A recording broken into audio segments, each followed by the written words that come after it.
ਜੀ ਸਾਨੂੰ ਮਾਣ ਹੈ ਕਿ ਖਾਲਿਦ ਇਕਬਾਲ ਖਾਲਿਦ ਤੇ ਰਾਣਾ ਅਨਸਰ ਅਜਮਲ ਸਾਡੇ ਨਾਲ ਨੇ। ਖਾਲਿਦ ਇਕਬਾਲ ਖਾਲਿਦ ਦੇ ਜਨਾਬ ਜਿਹੜੇ ਪਸੰਦੀਦਾ ਸ਼ਾਇਰ ਨੇ, ਬਲਕਿ ਘਰ ਦੇ ਜੀ ਮਾਰ ਰਿਆਜ਼ ਸਿਆਲ ਸਾਹਿਬ, ਤੇ ਰਾਣਾ ਅਨਸਰ ਅਜਮਲ ਦੇ ਉਸਤਾਦ ਸ਼ਾਇਰ ਹੋ ਜਨਾਬ ਅਬਦੁਰ ਰਹਿਮਾਨ ਸਹਿਰਾਈ ਸਾਹਿਬ। ਹੁਣ ਦੋਵਾਂ ਕੋਲੋਂ ਅਸੀਂ ਇਹਨਾਂ ਦੇ ਉਸਤਾਦਾਂ ਦਾ ਜਿਹੜਾ ਫੇਵਰੇਟ ਇੱਕ ਦੋੜਾ ਹੈ ਉਹ ਸੁਣਦੇ ਆਂ ਆਵਾਮ ਦੀ ਫਰਮਾਇਸ਼ ਤੇ। ਪਹਿਲੇ ਮਾਰ ਰਿਆਜ਼ ਦਾ ਦੋੜਾ ਤੇ ਮੁੜ ਰਹਿਮਾਨ ਸਹਿਰਾਈ ਦਾ ਦੋੜਾ। उस्ताद मोहतरम मारिया सियाल साहब का दौड़ा है।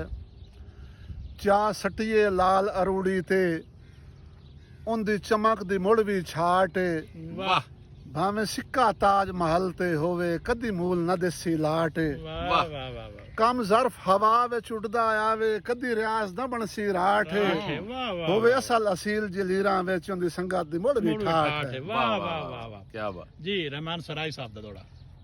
ਜਿਵੇਂ ਬਸ਼ਰ ਗਰੀਬ ਦੀ ਬਨਰੀ ਧੀ ਹੈ ਸਿੱਕਦੀ ਕੰਗਣ ਤੇ ਵੰਗ ਨੂੰ, ਵਾਹ ਵਾਹ ਵਾਹ ਜਿਵੇਂ ਕੈਦੀ ਲਗ ਲਗ ਨਾਲ ਦੀਵਾਰਾਂ ਗਿਣੇ ਅੰਗਲ ਤੇ ਨਿਭਦੇ ਡੰਗ ਨੂੰ, ਵਾਹ ਜਿਵੇਂ ਬੁੱਢੜਾ ਮਾਂ ਪਿਓ ਵੇਦਾ ਹੈ ਪੈ ਪੁੱਤਰ ਬਿਮਾਰ ਦੇ ਰੰਗ ਨੂੰ, ਉਂਝੇ ਆਖਰਾ ਮਾਨ ਦੀ ਸਿੱਕਦੀ ਹੈ ਵੱਡੀ ਮੁੱਦਤ ਤੇ ਫੁੱਟ ਗਏ ਸੰਗ ਨੂੰ। ਵਾਹ ਵਾਹ ਵਾਹ ਵਾਹ ਵਾਹ ਉੰਨੇ ਆਖਰੇ ਮਾਂ ਦੀ ਸਿੱਕਦੀ ਹੈ ਵੱਡੀ ਮੁੱਦਤ ਦੇ ਫੁੱਟ ਗਏ ਸੰਗ ਨੂੰ। ਵਾਹ ਵਾਹ ਵਾਹ ਵਾਹ